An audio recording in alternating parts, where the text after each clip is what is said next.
So question 4 is, what is your epic dream? That's a big one. The epic dream. As I mentioned to you, family is to me the primary institution of society. So I spend a lot of my time trying to learn from and learn with people's families. I feel honored and privileged that people are willing to share many of their stories with me. I attempt to take that information, turn those nuggets and that knowledge into interventions that can be used to help folks overcome whatever challenges their families and communities may be facing. And then my job is to collect data, analyze data, and share that with as many people who are willing to listen so that they may be able to replicate those things in their own community. So if I got really, really grandiose in my thinking, what would happen is we would de-gender parenting, right? So in other words, we would not make rigid distinctions of labor along gender lines from a parenting perspective. We would do away with the idea that mothers did fill in the blank with whatever it is we think mothers are supposed to do, and we would do away with whatever it is that we think that fathers are to do. And every single child would have two people who were irrationally crazy about them and were willing and able to do whatever it was that they needed to do that was legal and within their power to promote those children's healthy growth and development.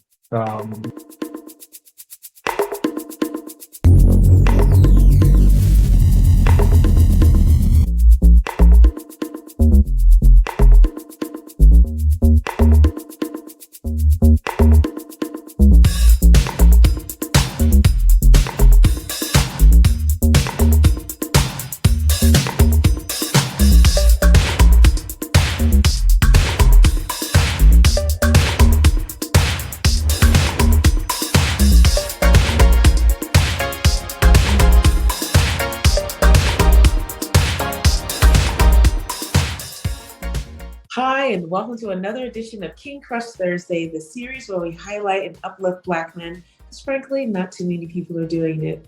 My name is Val Gay, and I'm super excited to bring this brother to you today. Let's see. He is a researcher and a professor focusing on social work and family science, and his name is Dr. Armon Perry. Hi, Dr. Perry. How are you today? I'm fine, thank you. How are you? Pretty good. Thank you for having me. Awesome. Thank you so much for being here. I'm so glad that you are here. We are, as we talked, as you know, we are on our way to busting a very myopic narrative about Black men, particularly in our society, with the goal of having perhaps a young king who may or may not have positive Black male role models in his life come to this repository of the same 6 questions and find answers of over 100 positive and successful Black men. And hopefully he can find guidance there. And then for the rest of us who are neither male or even Black to be able to also come to this repository, see these same questions answered in over 100 different ways. And hopefully that will expand the rest of our mind and our experience of what we see and counter the experience of what we see and hear in the media, which is very myopic and just shows a very small portion of our community. And so I'm so glad that you are here to contribute to this repository. And we're going to get started with the first question, which is, what does manhood mean to you? It's a really, really good question. And this is something I spend quite a bit of time thinking about because of my research. My research revolves mostly around fathers and their involvement with their children. So this idea of manhood and masculinity, I think in many ways is center to that question. When I think about what manhood means to me, the first thing that comes to mind is individuality and courage and strength, right? So not necessarily in stereotypical ways, but when I think about what it means to be a man is I try to live my life in such a way to where whatever decisions I make I do what I think is the right thing to do, not necessarily what is the most expedient or popular thing to do. Not even the thing that makes people on the other end of my decisions happy, right? Because it's been said you can't please all of the people all of the time. But if I'm able to look myself in the mirror and say that I was okay with that decision because at the time I thought it was the right thing to do, then that's something I can live with. And so when I think about what it means to be a man, I think it's about having the wisdom and the discernment and the courage to know what the right thing is to do, and then being willing to stand on whatever those decisions are and live with the consequences. So those are the things that come to mind when I think about what it means to be a man. Awesome. Awesome. Excellent. Thank you so much for that. And so, Dr. Perry, who and or what is important to you? Yeah, so the who, I mean, as you might imagine, my family. I'm a husband. I'm a father. So my wife and my kids are important to me. Um, I have a mother and aunts and uncles and sisters and a brother-in-law. Those people are important to me.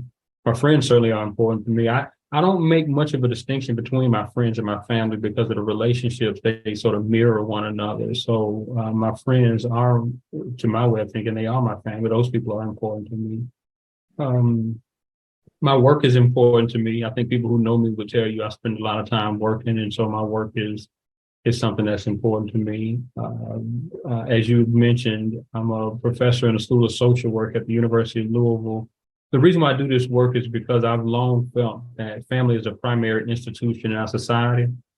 And so many of the challenges that impact our communities, I think you can draw a direct line from challenges, barriers, obstacles faced with the family.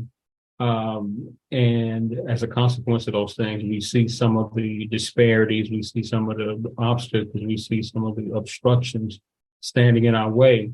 And so my work is about helping people who look like us develop strategies, techniques, and interventions to overcome whatever those challenges may be, whether they be micro or macro, structural or individual, so that we can live out our full potential and manifest the greatness that I know is within all of us. Our people are, to my way of thinking, the strongest and most resilient people walking the face of the earth.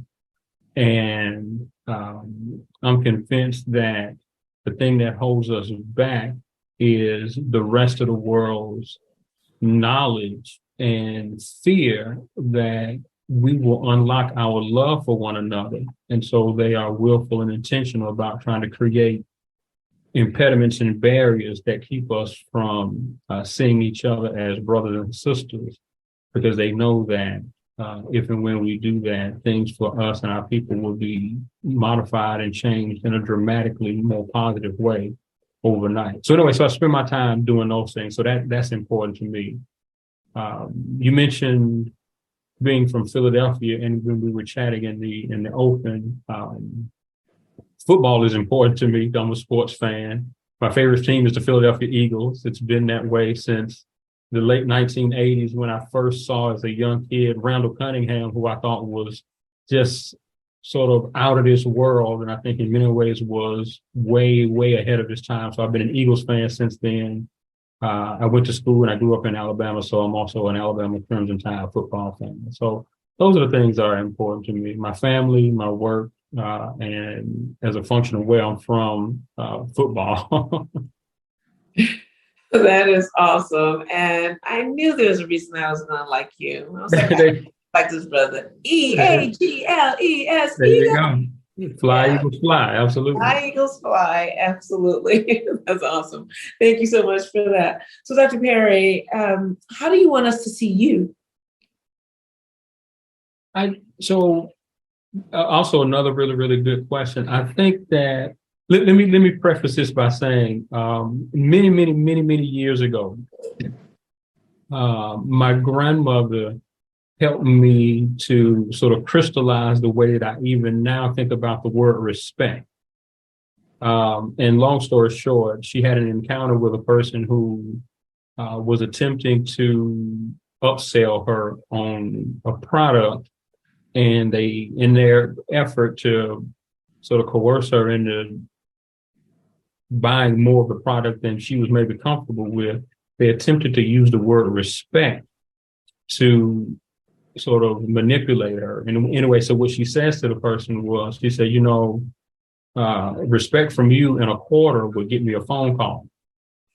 Right? So this is sort of an outdated reference in 2023 because payphones aren't a thing anymore. But essentially what she was saying was the payphone was going to cost a quarter, and so there was no value in having this other person who didn't mean anything to her bestow upon her the commodification of their opinion, which is what he was saying when he tried to invoke the word respect. So anyway, I think about that when you asked how is it that I want to be seen.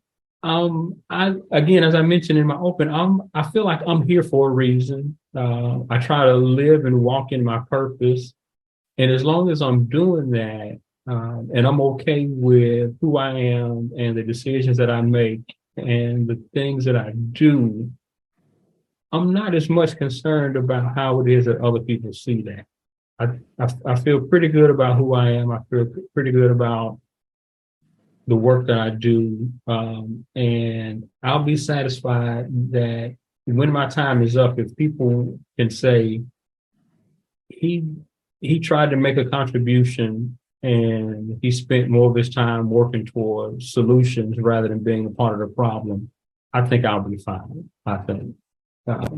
Yeah. And if my kids are able to say, this is a person who did not cheat me in effort, he tried to pour into me, and whatever it was that he had from a guidance and a experience perspective, he shared with me so that I didn't have to traverse the rough terrain in the same way that he did. I'll be satisfied with that, I think.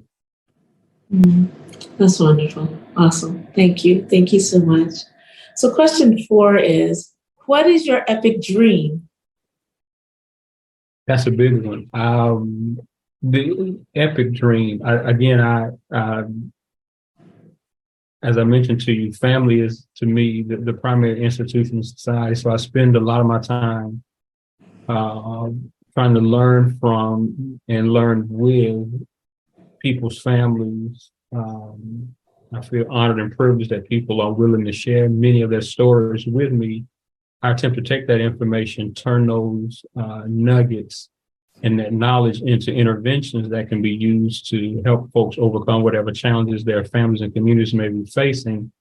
And then my job is to collect data, analyze data, and share that with as many people who are willing to listen so that they may be able to replicate those things in their own community. So if I got really, really grandiose in my thinking, what would happen is we would de-gender parenting, right? So in other words, we would not make rigid distinctions of labor along gender lines from a parenting perspective. We would do away with the idea that mothers did fill in the blank with whatever it is we think mothers are supposed to do, and we would do away with whatever it is that we think that fathers are to do. And every single child would have 2 people who were irrationally crazy about them and were willing and able to do whatever it was that they needed to do that was legal and within their power to promote those children's healthy growth and development. That's what the epic dream is for me, right? Trying to contribute to a world where more children have parents equipped, willing, ready, and able to promote their healthy growth and development. If we did that, I think we would change the world overnight.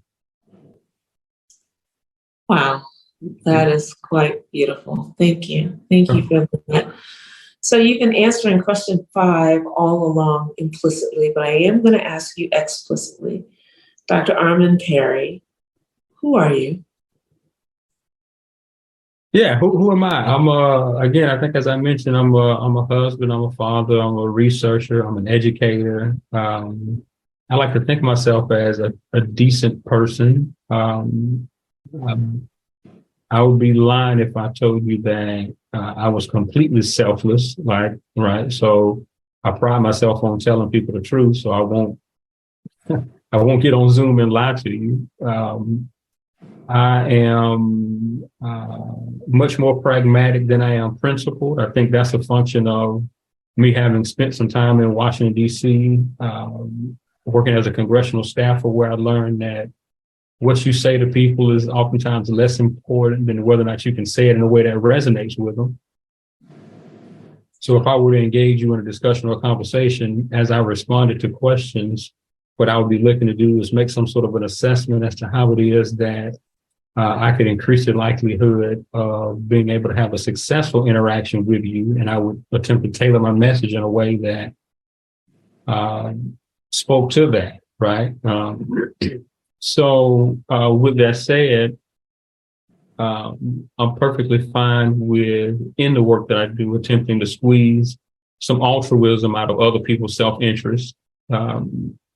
I try not to personalize things. I've heard it said that the first casualty of emotion is reason, and I found that to be true. And so, in my interactions with people, I try to not disassociate or remove emotion, but I try not to emphasize and prioritize emotion in my responses and my interactions with people, so as to create a scenario where my communication is clear, and my responses are as objective as is possible. So anyway, that's a 30-second question, but it's a 3 or 4 minute answer. And what I'm attempting to say is, I think I'm analytical, right? I think people who know me, some people would say maybe to a fault. So yeah, I think that's a function of what I do for a living. Again, data collection, data analysis. Also like to think of myself as somebody who is loyal. Well, I mentioned to you in thinking about my role as a father, it's important to me that my kids know that I'm not going to and have never cheated them on effort. It's the same thing in my other relationships, whether it be with my wife or my family. I think my folks know that if there's something that I can do and is within my control, I will do it. I'll lean into it. I'll put my all into it. And as long as that is being reciprocated, then we can create what is tantamount to a virtuous cycle, right? I think that relationships are sets of exchanges. And so I think some people will say that makes me transactional. And I think when people say that, they oftentimes mean that as a pejorative. I'm not sure that I would agree with that. But anyway, I think that I am someone who is loyal and someone who is, I think, a giving person, generous with my time. Time is excellent. Thank you. one of, if not our most precious commodities, I think. So I think those are the things that represent me and how it is I see myself with them. Yeah. Awesome. Excellent. Excellent. Excellent. Thank you. Thank you so much for that. So here we are already at question 6, which is there anything that I should have asked you that I didn't, or you wanted me to ask you that I didn't? In other words, what did I miss? Yeah, it's interesting, right? I think in a brief amount of time with only a short list of questions, they allow for, and again, we were talking about this before we started recording. I think you've done a really, really nice job of succinctly but comprehensively getting a window into the hearts and minds and maybe even the souls of the people that you interview. To the extent that you can learn about people's priorities, about where it is they spend their time and how it is they spend their time and with whom they spend their time, I think that says a lot about people. And so you've asked questions that have created space and opportunities for me to share with you what my priorities are. And I talked about my family. I talked about my work. I talked about community engagement. And for better or for worse, for right or for wrong, I've talked to you about my favorite sports team. And so those are the things that are important to me.